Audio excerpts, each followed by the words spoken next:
오늘 본문의 말씀을 가지고 주님을 대신하여 다스리는 직분이라는 제목으로 하나님 말씀 전하도록 하겠습니다. 우리는 계속적으로 교회에 대한 설교를 좀 계속 시리즈로 하고 있습니다. 지난주에는 이제 우리는 교회가 무엇에 의해서 세워지는가, 그 교회는 누구의 교회인가, 또 그 교회에 주신 하나님의 영광과 권세가 무엇이냐에 대해서 우리가 살펴봤습니다. 그래서 마태복음 16장을 우리가 좀 살펴봤었는데요. 마태복음 16장 13절과 18절에서는 교회는 무엇에 의해서 어떤 것 위에 교회가 세워지는가에 대해서 좀 설명을 하고 있습니다. 예수님은 이제 가이사랴 빌립보 지방에 들러서 사람들이 자신에 대해서 어떻게 생각하는지에 대해서 물었습니다. 그래서 어떤 사람들은 세례 요한, 어떤 사람은 엘리야, 또 어떤 사람은 예레미야나 선지자 중에 하나다라고 그렇게 대답을 했습니다. 이런 이해는 좀 그럴듯했습니다. 왜냐하면 구약에 계속적으로 약속된 예언자적 인물이 있었기 때문에 예수님을 이제 메시아 자체로 이해하는 것이 아니라 약속된 예언자적 인물로만 생각을 했던 것 같습니다. 그래서 이때 예수님은 이제 제자들에게 묻죠. 예수님이 정작 궁금하셨던 것은 아마 제자들의 생각이었던 것 같아요. 그래서 제자들에게 물었습니다. 이때 시몬 베드로는 주는 그리스도시요 살아계신 하나님의 아들이십니다 라고 고백을 합니다. 이 고백은요, 정확하게 예수님을 메시아로 이해를 하고 있었고, 또 하나님 나라의 주로서, 또 만물의 주로서 이해를 하고 있었던 거고, 또 예수님을 하나님과 동일 본질로 이해를 하고 있었던 거죠. 그래서 이 고백은 사도신경의 고백과 정확하게 일치를 하고 있습니다.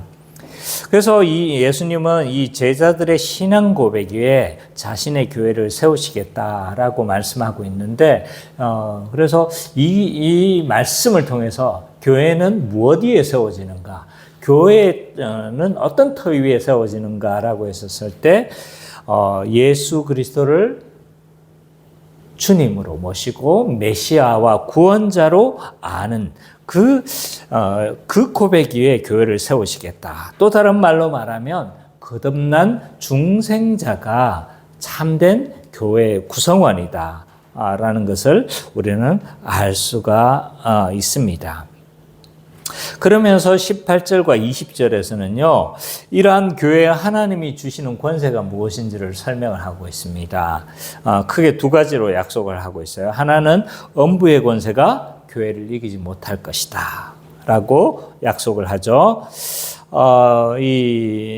그래서 우리는 예수 그리스도를 믿음으로 말미암아 그리스도와 연합되어졌고 교회에 속하게 되어졌죠. 그렇기 때문에 여전히 사단은 우리를 유혹하고, 물론 이제 그 십자가와 부활을 통해서 사단의 권세는 결정적으로 결박되어졌고 무력화되어졌습니다. 그러함에도 불구하고 여전히 사단은 위협하고 유혹은 남아 있는 거죠. 이미 아직 가운데 있기 때문에. 그렇지만 이러한 유혹과 위협에서 교회는 어떠하다? 안전하다는 건 거죠. 그리고 하나님의 새로운 백성들인 이 새 예루살렘인 이 교회는 소멸되지 않고 영원히 존속되어질 것을 약속하고 있는 말씀이다 라는 것을 우리가 알 수가 있습니다. 또 하나 이제 교회에 주신 권세는 뭐냐면 천국의 열쇠였어요. 그래서 이 천국의 열쇠를 이제 교회에 주셨는데, 천국의 열쇠를 우리가 가지는 것이 말이 되는가라는 생각을 가질 수가 있어요. 왜냐하면 그 권세는 누구만 가지고 있는 것 같은 거예요? 예수 그리스도만 가지고 있는 것 같은데, 그럼에도 불구하고 이 천국의 열쇠를 교회에 주셨다는 건 도대체 무슨 말인가? 교회가 하늘나라를 열쇠를 메고 푸는 결정권과 법적인 권위가 교회 안에 있다는 거죠. 이걸 그러면 교회는 전통적으로 무엇으로 이해했나라고 했었을 때 복음 강설과 권증으로 이해를 했다. 그래서 천국 복음을 선포함으로 천국을 열어주는 역할을 하고, 또 권증을 통해서 이 천국을 닫는 역할을 했다라고 신앙 고백에 나와 있습니다. 그래서 13절과 18절 우리가 좀 정리를 해보면 이렇습니다. 예수님은 베드로와 같은 신앙 고백 위에 자신의 교회를 세우시고 음부의 권세가 이기지 못하며 천국 열쇠의 권세를 교회에 주셨다라고 정리를 할 수 있을 것 같습니다. 자, 오늘 본문부터 해서 2주간 직분에 대해서 우리가 좀 살펴보도록 하겠습니다. 그래서 요즘 오후에 우리가 공부하고 있는 유기체와 조직체가 있지 않습니까? 조직체에 해당하는 직분에 대해서 우리가 좀 살펴보도록 하겠는데요. 먼저 17절 사도행전 20장이죠. 죄송합니다. 사도행전 20장 17절부터 25절을 한 문단으로 하고, 또 26절부터 32절까지가 한 문단, 두 문단으로 좀 따로 구분해서 좀 보려고 합니다. 먼저 17절과 25절은요, 바울이 에베소 장로들에게 자신이 무엇에 집중했는가를 설명하고 있습니다. 바울은 한번 17절과 25절을 우리 정길 형제가 좀 읽을 수 있겠습니까? 바울이 밀레도에서 사람을 에베소로 보내어 교회 장로들을 청하니 몸에 그들에게 말하되 아시아에 들어온 첫날부터 지금까지 내가 항상 여러분 가운데서 어떻게 행하였는지를 여러분도 아는 바니 곧 모든 겸손과 눈물이며 유대인의 관계로 말미암아 당한 시험을 참고 주를 섬긴 것과 유익한 것은 무엇이든지 공중 앞에서나 각 집에서나 거리낌이 없이 여러분에게 전하여 가르치고 유대인과 헬라인들에게 하나님께 대한 회개와 우리 주 예수 그리스도에 대한 믿음을 증언한 것이라. 보라, 이제 나는 성령에 매여 예루살렘으로 가는데 거기서 무슨 일을 당하는지는 알지 못하노라. 오직 성령이 각 성에서 내게 증언하여 결박과 환난이 나를 기다린다 하시나 내가 달려갈 길과 주 예수께 받은 사명 곧 하나님의 은혜의 복음을 증언하는 일을 마치려 하면은 나의 생명조차 조금도 귀한 것으로 여기지 아니하노라. 보라, 내가 여러분 중에 왕래하며 하나님의 나라를 전파하였으나 이제는 여러분이 다 내 얼굴을 다시 보지 못할 줄 아노라. 네, 감사합니다. 이 17절과 25절은요, 바울이 에베소 장로들에게 자신이 무엇에 집중했는가, 어떤 사역을 집중했는가를 잘 알 수가 있습니다. 이 사도행전 20장은요, 바울이 예루살렘에 올라가기 전에 에베소 장로들을 밀레도에서 불러서 권면한 내용이다라고 할 수가 있어요. 조금 더 배경을 설명하면 바울은 1차, 2차, 3차 전도여행이 있습니다. 그래서 1차 전도여행은 이제 한참 전에 끝났고 2차 전도여행을 유럽 지역으로 다 둘러가고 난 이후에 다시 이제 예루살렘으로 가려고 합니다. 근데 예루살렘에 왜 가려고 하냐면 꼭 들러야 될 이유가 있었어요. 왜냐하면 이 유럽 지역이나 소아시아 지역에 헌금을 부탁한 게 있었거든요. 왜냐하면 예루살렘에 큰 흉년이 들었기 때문에 이 헌금을 전해주기 위해서 반드시 예루살렘을 들러야만 했습니다. 그래서 각 지역의 몇몇 지도자들과 함께 이 헌금을 가지고 예루살렘을 올라가는 길에 지금 어디를 들른 겁니까? 에베소를 들렀습니다. 왜냐하면 돌아가면서 다른 지역에 들렀다는 언급은 별로 없는데 이 에베소 장로들과 장로들을 밀레도에 불렀던 이 사실을 좀 굉장히 크게 부각하고 있는 거죠. 여기서 이제 장로들을 불렀다라고 하니까 교회 장로님 이제 이런 불렀다고 생각하는데 여기서 말하는 장로들은 목회자들입니다. 그래서 그 당시 각 지역을 담당했던 누굽니까? 목회자들이 자들을 다 불러 모아서 바울이 세웠던 교회, 또 바울의 영향력으로 세웠던 여러 주변의 교회, 그 골로새 교회도 있을 거고요. 여러 주변의 교회들을 불러서 이제 목회자들에게 교회를 부탁하고 왜냐하면 이제 예루살렘으로 올라가면 체포될 걸 알았거든요. 체포되고 아마 목숨도 어떻게 될지를 장담할 수 없었기 때문에 지금 이제 마지막으로 이 교회를 잘 부탁하는 그 권면의 말씀이다 라고 할 수가 있습니다. 먼저 좀 내용들을 먼저 좀 살펴보면요. 18절부터 21절을 보면 바울이 과거에 어떤 사역에 이 에베소뿐만 아니라 과거에 나는 어떤 마음, 어떤 사역을 가지고 집중적으로 했는지를 잘 보여주고 있어요. 먼저 18절에 보면 이제 바울은 굉장히 전투적으로 목회를 했다는 걸 알 수가 있어요. 왜냐하면 그를 해하려고 하는 유대인들이 가는 도처마다 있었기 때문이에요. 왜냐하면 유대인들에게 있어서 이 바울은 변절자였습니다. 왜냐하면 자신들과 같은 율법주의자들이었고 율법을 다 지켜서 구원받으려고 했던 율법주의자들이었는데 이 바울은 거기에서 완전히 지도자급의 지도자 중에 지도자였습니다. 근데 돌아선 사람이었잖아요. 그러니까 유대인에게 있어서 이 바울은 변절자였고 영향력이 상당한 사람이었던 거죠. 그러니까 이 바울을 미워하고 바울을 해하려고 했던 사람들이 너무나 많았습니다. 그래서 가는 지역마다 고통을 당했어요. 그리고 이제 갈라디아 지방에 갔을 땐 돌을 맞아가지고 유대인들한테 돌을 맞아가지고 어떻게 된 거예요? 그게 죽은 줄 알고 버렸는데 살아났죠. 에베소에서도 굉장한 반대가 있었습니다. 성경 안에는 자세히 나와 있지 않지만 정황상 이 에베소에서도 굉장한 어려움이 있었다는 걸 알 수가 있습니다. 그래서 그 관계가 도대체 뭐냐? 정확하게 나와 있지는 않습니다. 그러나 이제 사도행전에서 가는 곳마다 바울 사도를 적대했고 반대했을 뿐만 아니라 모함을 받았기 때문에 이제 이 에베소에서도 어떤 어려움이 있었는가를 알 수가 있는 거죠.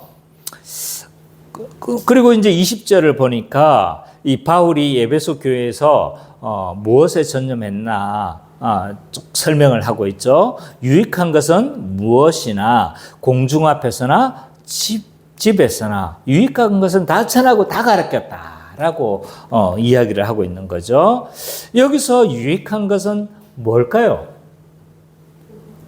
네, 복음이겠죠, 그죠? 이 복음과 관련된 모든 지식이었을 겁니다. 십자가와 부활, 하나님 나라, 또 구약의 언약과 구속사 하나님 나라에 대해서 이 바울 사도는 가르쳤을 것입니다. 바울은 이제 복음을 전파할 때 다양한 방법으로 부지런히 목회를 했어요. 이 복음을 열심히 가르쳤는데 언제 어디에서 가르쳤던 거예요?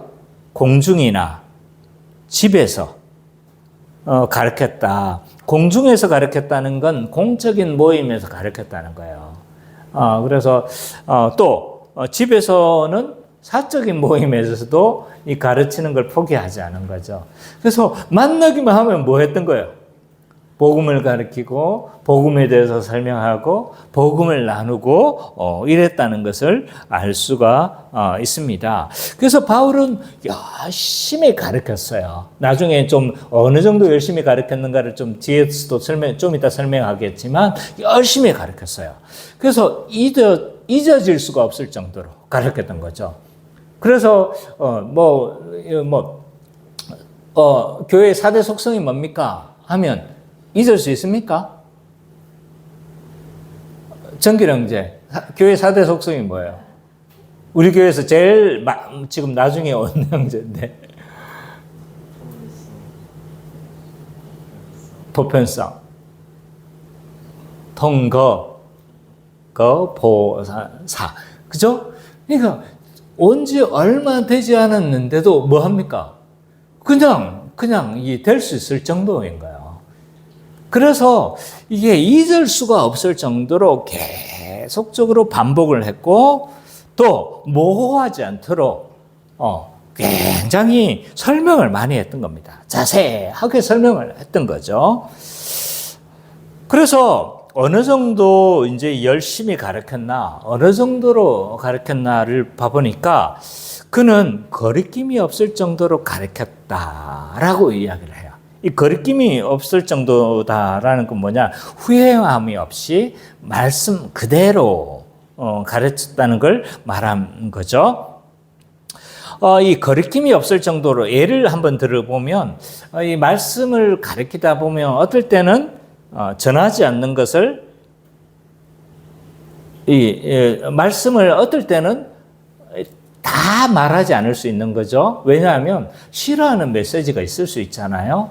우리도 싫어하는 메시지가 있습니다. 그래서 교회 안에 중직자들이 들으면 거북할 만한 것들, 또 현대인들이 들으면 꺼리는 것들이 있지 않습니까? 회개하라는 거, 또 제자도의 삶, 고난의 삶, 이런 삶들을 이야기를 하면 좋아하지 않기 때문에 본능적으로 아는 거죠. 그래서 근데 바울 사도는 뭐 하지 않았다는 거예요? 이런 사람들이 들으면 거리낄 만한 것들 를 억제하거나, 또는 거리낄 만한 것들을 움츠려 들거나, 또 거리낄 만한 것을 삭감 없이 가감 없이 그대로 전했다라고 이야기를 하고 있습니다. 그러면서 22절과 25절을 봐보면요, 앞으로 어떻게 사역할 것인지에 대해서도 설명합니다. 바울의 다음 일정이 뭐라고 했습니까? 예루살렘으로 올라가는 일인 거예요. 예루살렘으로 올라가서 구제헌금을 전해주려고 했습니다. 근데 이제 바울 사도는 올라가면 죽는다는 거 알고 있었어요. 근데도 굉장히 여기를 기어코 가려고 합니다. 그리고 이 예루살렘으로 올라가는 일들을 바울 사도는 굉장히 중요시 여겼어요. 이것이 곳곳에서 나타나 있습니다. 사도행전에서도 나타나 있고요. 반드시 내가 가야 된다를 이야기를 하고 있고, 그 다음에 이제 고린도 후서에서도 이 문제를 많이 언급을 하고 있거든요. 그래서 미리 헌금을 준비하라, 뭐 하면서 이 사역을 굉장히 중요시 여겼던 거예요. 왜 이렇게 이 구제 사역을 중요시 여겼을까요? 물론 하나님 나라를 이제 예루살렘에 큰 흉년이 들었기 때문에, 어려움이 처했기 때문에 이제 그들의 민족을 구원하는 일이기도 했지만, 그러나 이것 때문에 중요시 여긴 게 아닌 거죠. 이제서야 이방인과 유대인이 뭐가 됐다는 거, 서로 한 형제요, 한 몸이 되어졌다는 걸 이 헌금을 줌을 통해서 뭐가 되는 거예요? 증명되어지는 거죠. 그죠? 그래서 한 형제와 한 몸.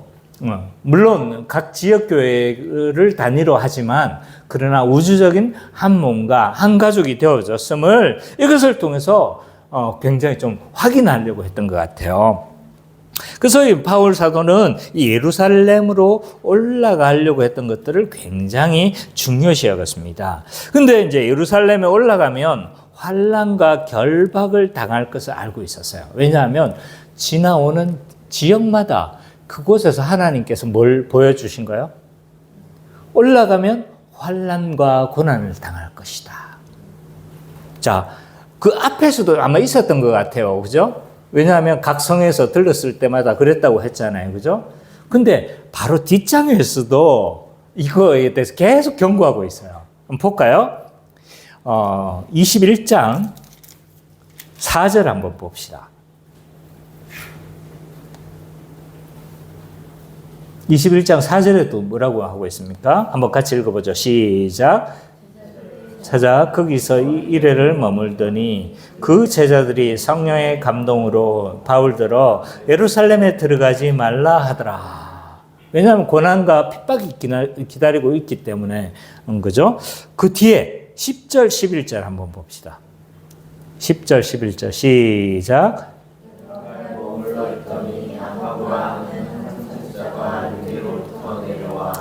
우리에게 와서 바울의 띠를 가져다가 자기 수족을 잡아매고 말하기를 성령이 말씀하시되 예루살렘에서 유대인들이 이같이 이 띠 임자를 결박하여 이방인의 손에 넘겨주리라 하거늘.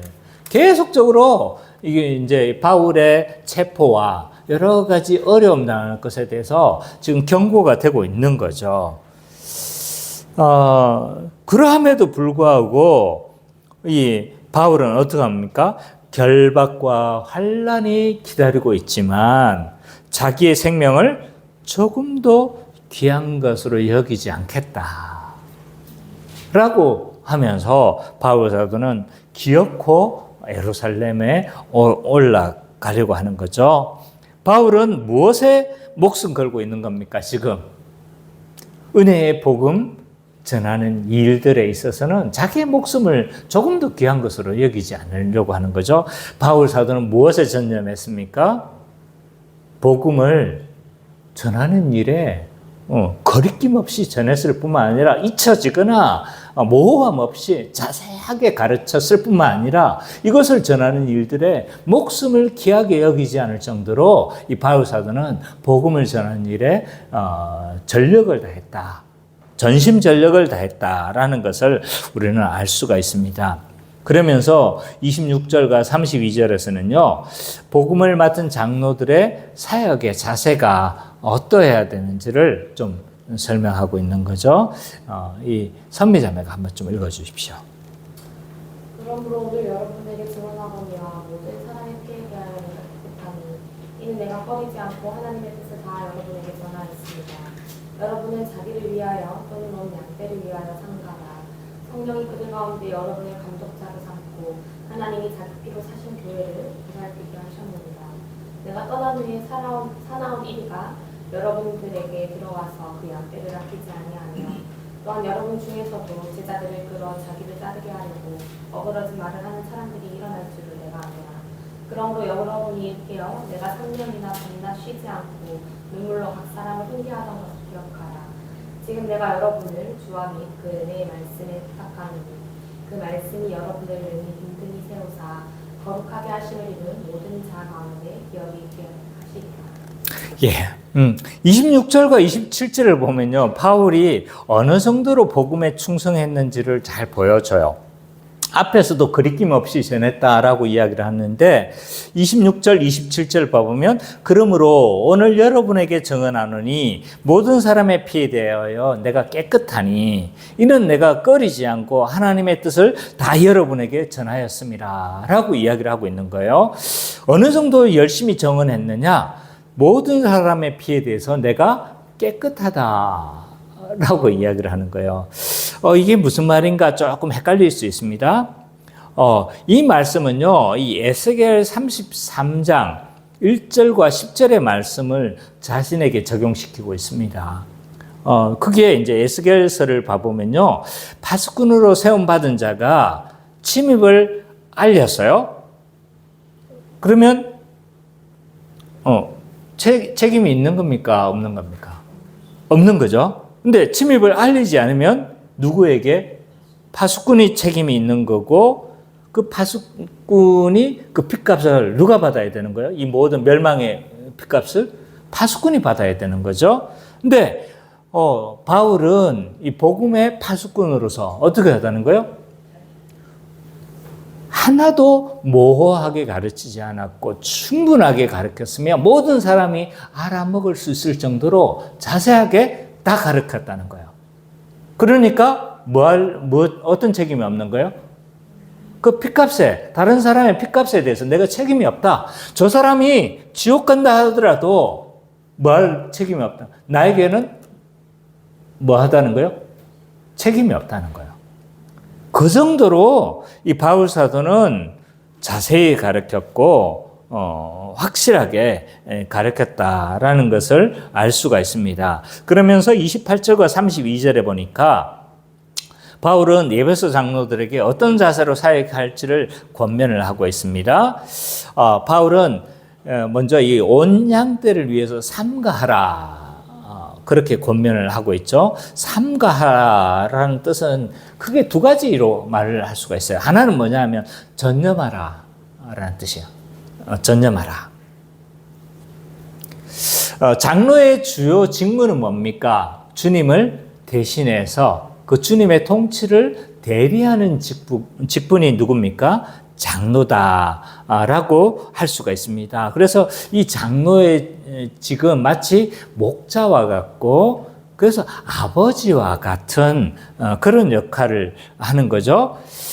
그래서 잘 다스리려면 어떻게 해야 되냐면 삼가해야 되는 거예요. 또 다른 말로 말하면 전념해야 되는 거죠. 그래서 이 목회서신에서 감독의 자격은 가정을 잘 돌보고 교리적인 확고한 지식을 가지면서 열심히 가르치라고 그렇게 이야기를 하고 있는 거죠. 왜 이 목회자에게 감독들은 뭘 잘해야 되냐? 가정을 잘 돌봐야 된다는 곳이 몇 군데가 있는 거예요. 그리고 이 감독의 자격에서 가정을 잘 돌봐야 된다는 게 빠지는 데가 없어요. 왜냐하면 왜 가정을 잘 돌봐야 되느냐라고 했었을 때 가정의 원리가 교회의 원리와 뭐하다는 거예요? 동일하기 때문이에요. 어떤 면에서 동일합니까? 라고 했었을 때 이 가정에서 서로 돕는 배필로 살아야 되는 것처럼 교회에서도 돕는 배필로 살아야 되고 또 가정에서 서로 섬김의 원리, 서로 충성하는 원리잖아요. 남편은 아내를 사랑하고 아내는 남편을 존경하고 그래서 이 서로 섬김의 원리, 모든 원리가 이 가정의 원리가 교회에서도 그대로 적용되어지기 때문에 이 가정을 잘 돌봐야 된다라고 이야기를 하고 있는 거죠. 그래서 가정을 잘 돌보지 못한다는 건 뭐도 못한다는 거예요. 교회도 잘 돌보기 어려울 수 있기 때문에 감독의 자격에 있어서 이 가정을 잘 돌봐야 된다라는 것이 빠지지가 않습니다. 또 하나는 이제 교리적으로 확고한 지식을 가져야 된다라고 이야기를 해요. 왜냐하면 목회자는 감독은 뭘 잘 알아야 되냐면 교리적인 확고한 지식을 가지고 있어야 돼요. 왜냐하면 교회는 복음으로 통치하기 때문입니다. 그래서 영적으로 준비되지 못하거나 불충실하게 되어지면 교회는 영적으로 피폐해집니다. 좋은 아버지이고 마음은 따뜻해. 근데 가정을 돌볼 능력이 없어. 그럼 어떻게 되는 겁니까? 마음이 있지만 그 가정이 제대로 이루어지지 않겠죠? 반대로 능력은 있다 할지라도 가정을 돌보지 않아. 그럼 어떻게 되겠습니까? 그 가정이 피폐해지는 건 동일하겠죠.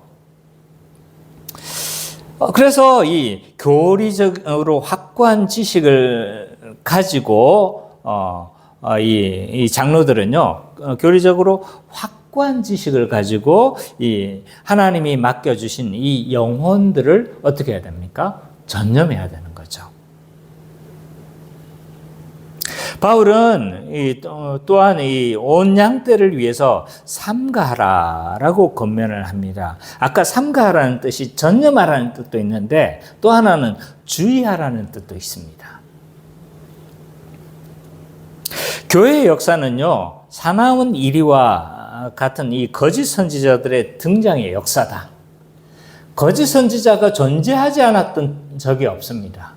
구약에도 봐보면 에레미야 때 거짓 선지자가 활동을 했고요. 또 아모스가 활동하던 그 시대에 또 누가 하냐면 거짓 선지자가 활동을 하거든요.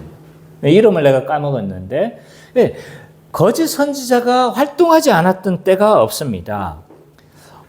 이 바울 사도도 지금 뭐라고 이야기를 하고 있냐면 자기가 떠나면 사나운 이리가 와서 교회를 해칠 것이다 라고 경고를 해요. 그러니까 거짓 선지자나 이단이나 악한 자들, 거짓 교사들이 와서 이 에베소 교회를 허틀어 놓을 거라는 거예요. 실제로 요한계시록에 보면 이 소아시아 7교회에 보내는 편지 중에서 누구에 대한 편지가 있는 거예요? 에베소에 보내는 편지가 있잖아요. 거기 보면 누구를 지금 경계를 하고 있습니까? 그 7교회에 보내는 메시지 중에서 니골라당을 경계하는 걸 볼 수가 있어요. 그러니까 바울 사도가 이 말했던 얼마 후에 니골라당이 등장했다는 것을 알 수가 있습니다. 그래서 이런 이단은요, 교회 역사와 동일하고 지금도 존재하고 또 미래에도 존재할 것이다. 그렇기 때문에 이 사나운 이리와 같은 자들이 교회를 해치기 때문에 목회자는 어떻게 해야 됩니까? 삼가해야 되는 거죠. 주의시키고 주의하고 또 살펴보고 또 이곳에 물들어 있는 사람이 없는지를 살펴보면서 계속 삼가해야 되는 거겠죠. 이러한 이단은요, 두 방향에서 출현한다고 할 수가 있습니다. 교회 밖에서도 침투할 수 있고, 교회 안에서 자생할 수도 있고. 오늘날도 마찬가지죠. 교회 밖에서 침투하는 거짓 가르침은요, 세속주의와 탈권위주의, 또 개인주의, 이런 것들이 거짓된 가르침이 교회 안에 침투를 합니다. 또, 교회 안에 자생하는 거짓된 가르침도 있습니다. 세관점 학파라든지 율법주의적인 가르침, 이런 가르침들이 계속적으로 교회 안에 침투하고 이런 가르침들이 교회 안에 들어와서 교회를 혼란스럽게 하기 때문에 장로들은요, 이 사도적 가르침에서 떠나지 않도록 늘 삼가하면서 주의하면서 살펴보고 가르치고 해야 되는 거죠. 그래서 17절과 32절은 한 문장으로 우리가 정리하면 이렇습니다. 바울은 장로들이 주님을 대리하여 다스리는 직분이기에 말씀에 집중하여 삼가함으로 권면해야 한다라고 그렇게 장로들에게 권면을 하고 있습니다. 자, 그러면 오늘 이 말씀이 오늘 우리에게 어떻게 적용되어지는지에 대해서 한번 살펴보도록 하겠습니다. 먼저 교회의 목사와 장로는 말씀과 복음 사역에 전념해서 사역해야 합니다. 목사와 장로는요, 동일한 말씀 사역을 맡습니다. 어떤 분들은 장로의 역할이 견제하는 거다라고 그렇게 이야기를 하고 이 가르침을 대대손손 전하고 있습니다. 그래서 새로운 장로가 세워지면 목사를 견제해야 된대. 목사를 견제해야 된대. 이런 가르침을 대대손손 전하고 있는 거죠. 그러나 이러한 이해는 잘못된 이해입니다. 목사와 장로는 동일한 말씀 사역을 맡은 자들입니다.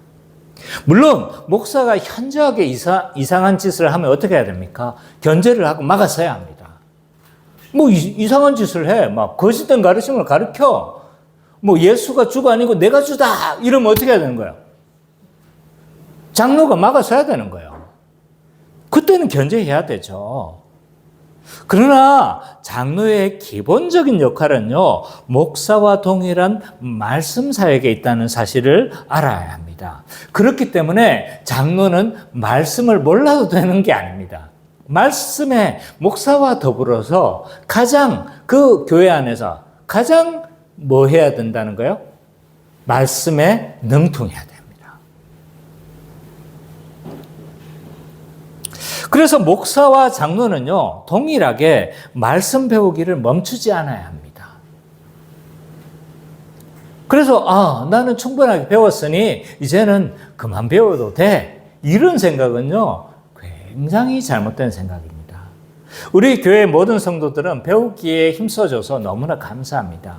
선미자매 열심히 배웠어요. 그래서 이렇게 내가 이렇게 가르쳤던 커리큘럼 한 바퀴 다 돌았어요. 그럼에도 불구하고 또 가르친다고 하면요, 배우기를 주저하지 않습니다. 우리는 배움에 있어서 완성이라는 없습니다. 저도 마찬가지입니다. 저도 제가 쉬는 거 봤습니까? 제가 배우기를 멈추는 걸 봤습니까? 그런 것처럼 여러분들도 특히 교회 중직자들과 특별히 장로들은 배우는 것을 멈추기를 말아야 합니다. 멈추어서는 안 됩니다. 목사와 장로는 동일한 말씀을 맡은 자로서 말씀 사역을 맡고 있지만 그럼에도 불구하고 목사와 장로는요, 약간 그 책임과 권한에 있어서 약간의 차이를 가지고 있습니다. 동일한 말씀 사역을 맡고 있지만 목사는요, 말씀을 전하고 말씀을 체계적으로 가르치는 사역에 특화되어져 있습니다. 그러니까 목사의 이 책임은요, 약간 티칭에 더 전문화되어져 있다라고 할 수가 있습니다.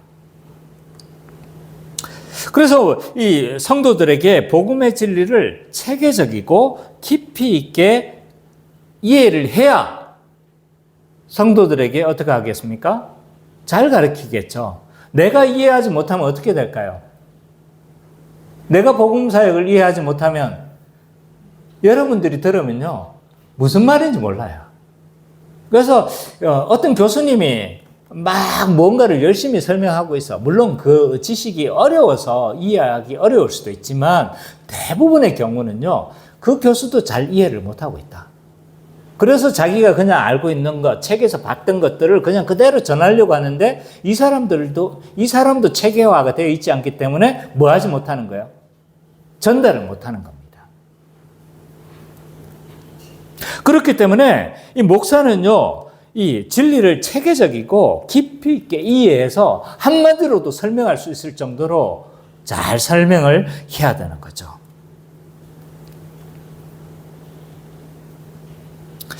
또한 이 하나님이 이 복음을 목사와 장로에게 맡겼고 특별히 이 복음을 잘 가르치는 것을 목사에게 맡겼기 때문에 이 목사는 복음대로 가르칠 때 권위를 가집니다.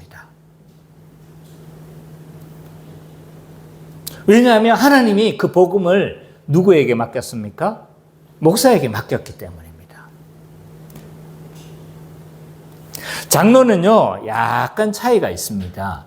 가르치진 말씀을 동일하게 맞는 역할을 하지만 교인들이 잘 이것을 이해하고 있는지 또 이것을 믿고 있는지 이해만 하면 안 되죠. 이것을 믿고 있는지 또 그것은 믿고 있는 바를 살아가고 있는지를 확인하는 사람이 누구냐면 장로님입니다.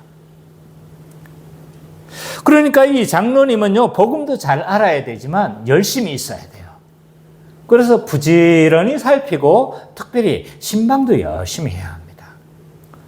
신방을 열심히 해서 이분이 복음을 잘 알고 있는지 또 그 복음대로 믿고 있는지 또 그 복음대로 살아가고 있는지를 살펴야 합니다. 그래서 장로님은 신방을 하면서 이 사람이 관심사가 어디에 있는지 책을 뭘 읽고 있는지 그래서 그 책에 무엇이 꼽혀져 있는지 이 사람이 무엇에 꽂혀 있는지를 알고 그래서 복음에 충실하지 않으면 어떻게 하는 거죠? 권면하면서 다시 한번 가르치고 복음대로 살아갈 수 있도록 권면하고 가르치는 역할을 하는 것이 장로님이다 라고 할 수가 있습니다. 그래서 장로는 복음을 몰라도 된다라는 이런 생각을 가지면요, 또 다른 말로 말하면 나는 목양을 하지 않겠습니다. 나는 장로의 역할을 하지 않겠습니다 라고 선언하는 것과 동일하다. 왜냐하면 모르고 지도할 수 없겠죠. 그죠? 또 모르고 지도하면 어떻겠습니까? 이 사람도 몰라. 근데 막 큰 소리 치면서 막 하면 어떡합니까? 따르고 싶습니까? 그렇지가 않은 거죠. 그죠? 권위가 없는 거죠. 그래서 목사는 좀 더 티칭에 더 가까운 사역이고 장로는 그것을 돌보고 점검하고 확인하는 사역이다 라고 그렇게 말을 할 수 있는 거죠. 이러한 목사와 장로는 무엇에 전념해야 되는가? 당연히 말씀과 복음 사역에 전념해야 됩니다. 그래서 이 바울 사도도 이것에 굉장히 전념했다는 걸 알 수가 있어요. 18절과 27절 사이에 보면 반복되는 단어가 있어요. 가르쳤다, 정언하였다, 전파하였다, 전하였다가 계속적으로 반복되고 있어요. 가르치고, 정언했다, 전파하였다, 전하였다. 이렇게 계속 반복되고 있는 거죠. 바울 사도도요, 이 복음 사역에 지속적으로 전념했음을 알 수가 있습니다. 사도들뿐만 아니라 이 장로들도 이러한 사역의 주요 직무이다. 그러면 목사와 장로는 말씀 사역에 전념하고 복음 사역에 전념해야 되는데 말씀 사역에 전념한다는 건 도대체 뭐냐라고 했었을 때 복음을 잘 가르쳐야 되겠죠. 그죠? 잘 가르쳐야 합니다. 목사와 장로는 복음을 잘 가르쳐야 됩니다. 복음과 관련된 모든 지식들, 유익한 것들은 다 가르쳐야 합니다. 구체적으로 뭘 가르쳐야 될까요? 물론 복음과 관련된 모든 지식이에요. 그러나 오늘 본문에만 나타나 있는 몇 가지가 있어요. 21절 한번 봅시다. 21절에 보면 바울 사도는 뭘 가르쳤어요? 주 예수 그리스도에 대한 믿음을 가르쳤다. 곧 십자가와 복음을 가르쳤고 그 복음을 내가 전유할 수 있는 방식인 믿음을 가르쳤어요. 그러니까 사도 바울은요, 십자가 복음과 부활과 그것을 전유하는 방식인 믿음에 대해서 바울은 자세하게 가르쳤습니다. 또 25절을 한번 볼까요? 25절을 보면 바울 사도는 뭘 가르쳤습니까? 하나님 나라를 가르쳤어요.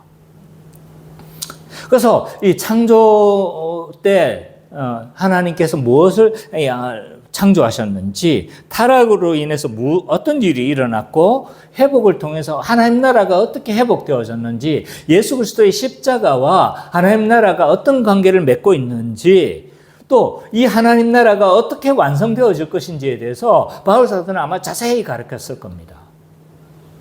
또 27절을 보세요. 27절에 보면 뭘 가르쳤대요? 하나님의 뜻을 전하였다.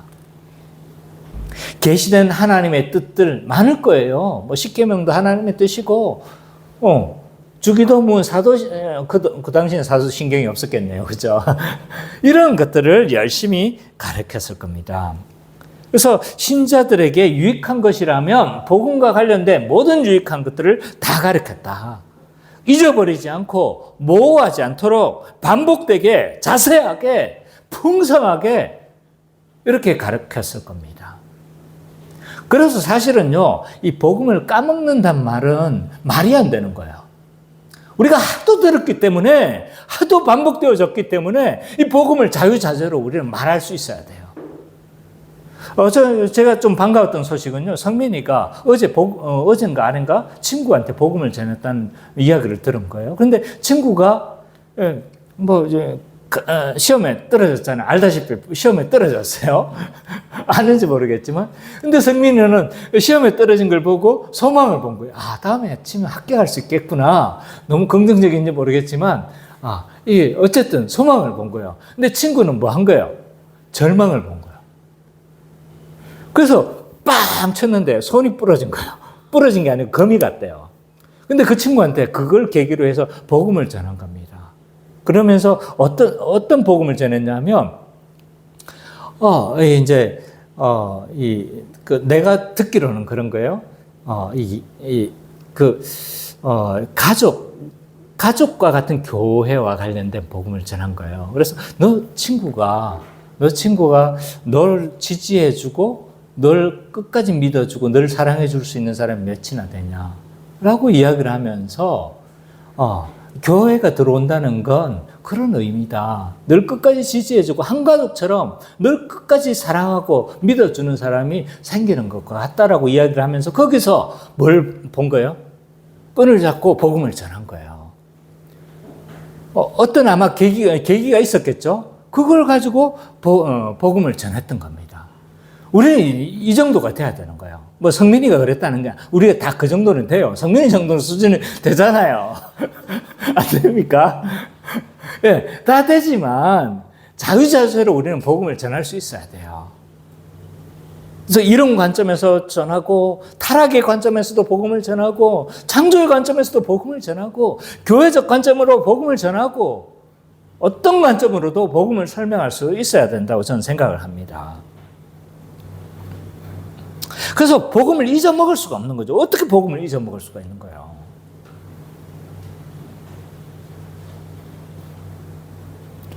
그래서 잊어버리지 않게 모호하지 않도록 그렇게 복음을 반복하고 계속적으로 가르쳐야 합니다. 20절에 보는 것처럼 우리는 장소를 가리면 안 됩니다. 공중 앞에서나 집에서 바울 사도는요, 이 공적인 가르침뿐만 아니라 사적인 자리에서도 이 복음을 가르치는 것에 있어서 게을리하지 않았습니다. 공적인 자리에서만 다 했다고 책무를 다 했다라고 생각하면 안 됩니다. 그래서 설교만 하면 답니까? 그러면 여러분 좋겠습니까?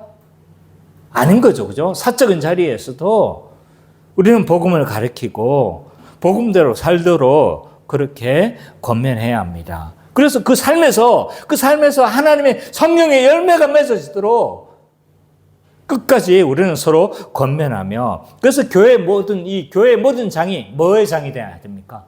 성화의 장이 되어야 합니다. 거룩한 열매가 맺어지는 장소가 되도록 우리는 서로 권면하고 가르쳐야 합니다. 26절에 보면 어느 정도로요? 다른 사람의 피에 대해서 내가 책임이 없도록. 이 말은 저 사람이 지옥에 가더라도 책임이 없도록 우리는 서로 가르치고 권면해야 합니다. 듣지 못해서 못 가는 일은 없어야 되는 거죠. 그 사람이 끝까지 안 믿는 건 어쩔 수가 없어요. 그 사람 끝까지 거부하는 건 어쩔 수가 없어요. 그러나 듣지 못해서 우리가 그 사람의 파수꾼이 다 이야기를 하면 책임이 없는 거잖아요. 그렇죠? 그러니까 우리는 다른 사람의 피에 대해서 깨끗하도록 우리는 복음을 서로 권면하고 또 목사와 장로는 특별히 더 책임감을 가지고 더 자세하게 충분하게 가르쳐야 합니다. 그래서 우리의 사역, 특별히 목사와 장로의 사역은 책임 면피 사역이다. 책임 안 지려는 사역이다. 왜냐하면 하나님 앞에서 어떻게 하는 거예요? 네 책임이야 임마. 너 왜 안 가르쳤어? 이런 하나님으로부터 이런 책망을 안 듣도록 하기 위한 사역이다 라고 할 수 있는 거죠. 이처럼 목사와 장로의 사역은 복음을 전념하고 잘 알아서 부지런히 전함으로 책임이 없을 정도로 이렇게 자세하게 전해야 된다라고 할 수가 있습니다. 두 번째로, 교회의 목사와 장로는 성경의 원리대로 사역해야 합니다. 그러면 성경에서 뭐라고 이야기를 하고 있습니까? 몇 군데 성경을 우리가 보고 몇 가지를 좀 정리를 했습니다. 첫 번째로 목사와 장로는요, 가정을 잘 돌봐야 합니다. 디모데전서 3장 1절과 7절 한번 찾아봅시다. 디모데전서 3장 1절과 7절.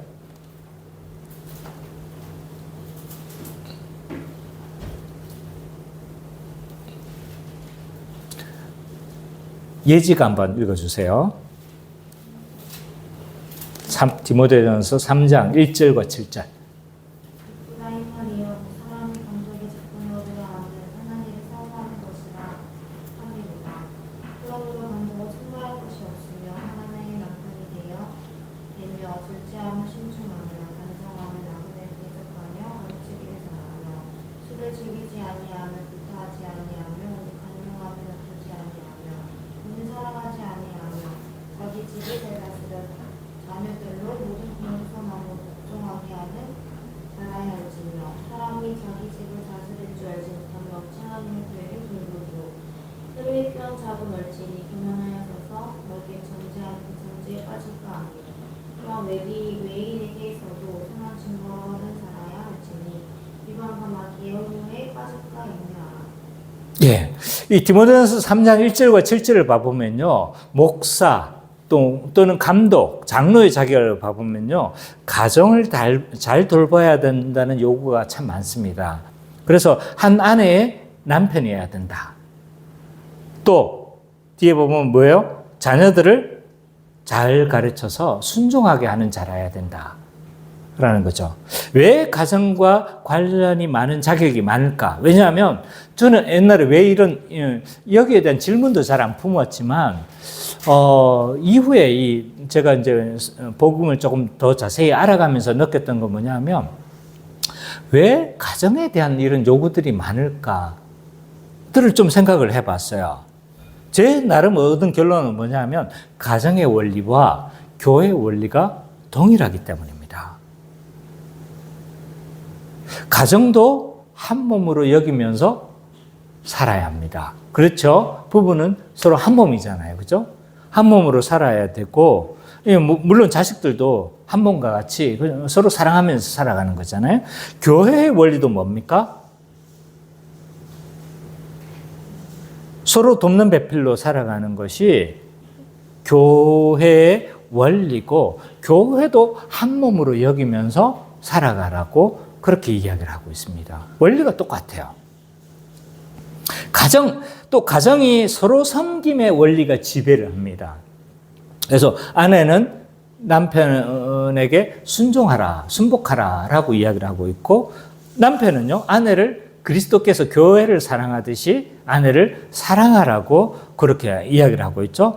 그래서 가정의 원리가, 가정의 행복의 원리가 뭐냐면 서로 섬김의 원리인 거예요. 서로 섬김의 원리. 근데 교회도 서로 섬김의 원리가 지배를 합니다. 서로 남을 낮게 여기고 서로 섬기고 온유함으로 대하라고 이야기를 하고 있잖아요. 교회의 섬김 원리가 서로 섬김의 원리입니다. 서로 복종의 원리예요. 그러니까 동일한 거예요. 그러므로 가정을 잘 다스려 자녀가 주님께 순종하고 복종한다라면 교회도 어떻게 할 수 있다는 거예요? 잘 다스릴 수 있다는 것을 기대할 수 있는 거죠. 또한 목사와 장로는요, 교리적으로 확고한 지식을 바탕으로 잘 가르쳐야 합니다. 목사와 장로의 책무는요, 새로운 가르침이 아닙니다. 사도적 진리, 사도들이 가르쳤던 그 진리를 그대로 잘 전수하는 겁니다. 그래서 새로운 가르침, 어떤 막 이렇게 뭐라고 해야 될까요? 막 띵할 만한 어떤 새로운 지식이 아닌 거죠. 그냥 성경에서 말했던 이 사도적 가르침을 잘 전수하는 겁니다. 그게 뭡니까? 몇 가지 제가 한번 정리를 해보면요. 구약의 배경이 되는 가르침들이 있어요. 언약, 하나님 나라, 구속사 이런 걸 잘 전수하고 가르쳐야 돼요. 또 신자의 삶과 밀접한 가르침이 있어요. 그건 사도신경, 십계명, 주기도문이 신자의 삶과 밀접하게 연관되어져 있습니다. 또 이 복음의 핵심이라고 할 수 있는 십자가와 부활, 그것을 전유하는 믿음도 잘 가르쳐야 합니다. 왜냐하면 우리가 구원 얻는 지식의 핵심 부분이기 때문입니다. 그리고 이 십자가와 부활의 은혜를 통해서 우리는 예배가 나오는 것이고, 지난주에 우리가 배웠죠. 여기에서 봉사가 나오고 여기에서 용서가 나올 뿐만 아니라 여기에서 헌신의 삶이 나오기 때문에 우리는 십자가와 부활, 그것을 전유하는 믿음을 우리는 잘 가르쳐야 합니다. 아까도 이야기했지만 이 교리적으로 장로들이 또는 목사가 교리적으로 확고한 지식이 필요한 이유는요, 교회는 복음으로 통치되기 때문입니다. 그래서 목사와 장로가 복음이 희미해버리면 어떻게 되냐면 교회가 복음이 희미해지고 복음이 희미해진다는 건 하나님의 통치가 희미해진다는 것과 동일합니다.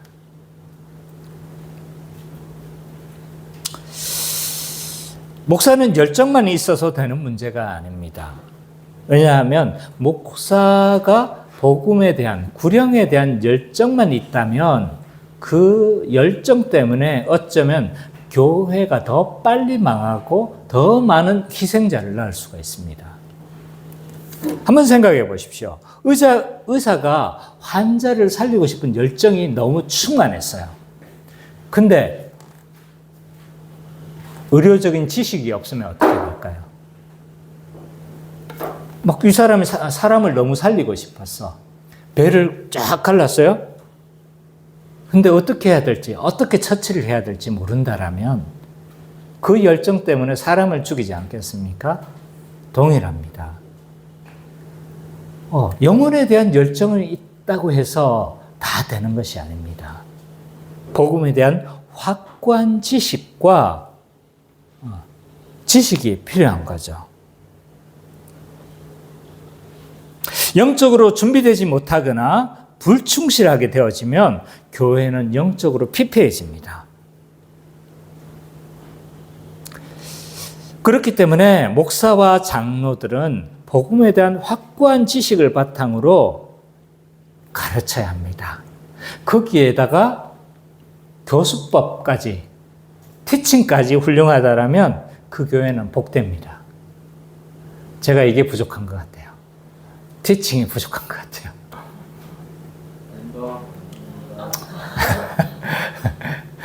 감사해요. 오늘 밥 2그릇 먹어요. 예. 그래서 이 복음에 대한 확고한 지식이 있는데 잘 가르친다고, 재밌게 가르친다라면 그 목회자를 만난 것만큼 복된 교회가 어디 있겠습니까? 그러면 이런 목사와 장로가 이런 자격을 갖춰야 된다라면 성도는 이런 잘 다스리는 장로들을 배나 존경할 자로 알고 존경해야 합니다. 디모데전서 5장 17절 20절 한번 볼까요? 목회서신이라고 하는 디모데전서를 우리가 계속 읽고 있습니다. 디모데전서 5장 17절 20절.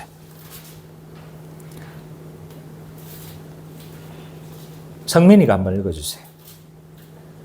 잘 다스리는 장로들은 배나 존경할 자로 알되 말씀과 가르침에 수고하는 이들에게는 더욱 그리할 것입니다.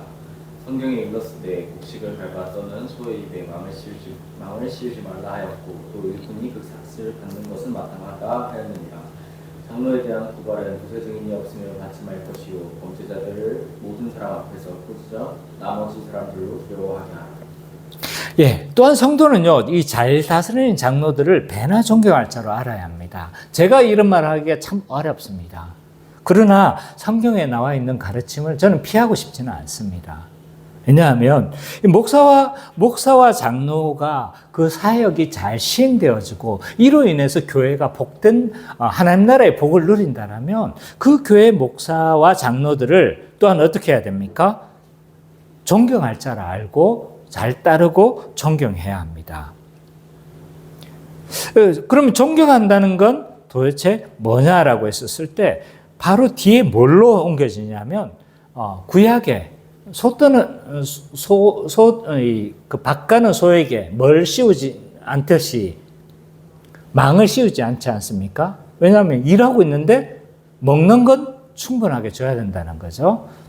왜 이런 이야기를 한 거예요? 목회자의 생계들도 책임져야 된다는 거죠. 제가 비록 지금 안 받고 있습니다. 그러나 형편이 되어진다면 어떻게 되는 거죠? 이것을 생계에 대한 책임을 져야 되는 것이 마땅합니다. 왜 우리는 그렇게 해야 되느냐? 더욱 목양의 목회자가 전념할 수 있도록 생계를 책임져 줘야 합니다. 어느 정도로요? 품위를 유지할 수 있을 정도로, 또는 그 교회의 중간쯤으로 맞춰서 저는 해야 된다고 생각을 합니다. 만약 이런 생계를 책임져 주지 않고 어떤 교회는 충분하게 그렇게 할 수 있는 능력이 됨에도 불구하고 부목사들에 대한 책임을 다 지지 않거나 또는 담임 목사에 대한 책임을 지지 않는 경우들을 저는 본 적이 있습니다. 그래서 충분하게 그 교회는 능력이 되거든요. 제가 비록 10년 전이지만 모 교회에서 제가 얼마 받은지 아세요? 130만 원 받았어요. 130만 원. 지금은 그 정도까지는 아닐 거예요. 그래서 요거는 제가 설교에서 준비한 건 아니지만 130만 원 받았는데 저랑 같이 왔던 서울에서 오셨던 목사님이 계세요. 목사님 오셨는데 그때 이제 우리가 한 2주하고 첫 사례를 받았어요. 130만 원 받으니까 그 목사님이 저한테 물어요. 이제 대구의 현실을 몰랐던 거예요. 저는 이거 알았어요. 이 정도 될 거라는 거 알았는데 이 목사님은 현실을 몰랐어요. 그래서 저 목사님 이거 2주 했으니까 2주치만 나온 거죠? 하고 그렇게 이야기를 했어요. 그러니까 저는 이렇게 해서는 안 된다고 생각해요. 그래서 어느 정도 생계를 할 수 있을 정도의 책임은 져야 된다. 만약 이렇게 하지 않으면요, 영적으로 타락한 시대가 올 수밖에 없어요. 왜 제가 이런 이야기를 하냐면 사사시대에 보면 이 사사기의 끝부분에 보면 레위인과 제사장들이 떠돌아다녀요. 왜 그랬을까요? 레위인도 한 개인의 제사장으로 가버려요. 왜 그랬을까요? 레위인은 원래 누가 책임져야 됩니까? 떠돌아다녀서는 안 되는 거죠. 그 지파에 속해서 그 지파에 속하여서 제사장적 직무를 감당하고 또한 율법을 가르치는 자들이 제사장과 레위인들인데, 근데 지파가 뭐 하자는 거예요? 이 레위인에 대한 생계를 책임지지 않은 거예요. 그러니까 이 사사시대에 제사장과 레위인들이 떠돌아다니는 걸 볼 수 있고, 그래서 그 떠돌아다녔던 한 레위인이 미가의 집에 가서 한 개인의 제사장이 되어졌고, 근데 또 한 지파가 와가지고 너 한 개인의 제사장이 될래, 한 지파의 제사장이 될래, 단 지파가 와서 위협을 하죠. 그러니까 바로 어디로 가버립니까? 단 지파의 제사장으로 가버리죠. 이런 일들이 벌어지는 겁니다. 뿐만 아니라 이 존경한다는 건 함부로 모함하지 못하도록 평판을 보호할 책임도 있습니다. 19절입니다. 이 목사의 직무의 특성상 복음에 저항하는 자들도 있기 때문에 그 저항하는 자들에 의해서 목사들은 끊임없는 비판을 받을 수도 있고 또 여러 가지 저항을 받을 수도 있고 반발을 할 수도 있습니다. 그렇기 때문에 비판에 대해서 굉장히 신중해야 합니다. 왜냐하면 지도자의 명예는 한 번 손상되며 회복하기가 굉장히 어렵습니다. 그렇기 때문에 확실한 증거, 두세 사람의 확실한 증거가 있었을 때야만 그 고발을 받아야 합니다. 그러므로 이 목사는 복음에 전념하고 성도들은 이들을 귀하게 여기고 존경함으로 하나님 나라의 충만함을 누리는 우리 기쁨의 교회 모든 성도님 되시기를 간절히 축원합니다.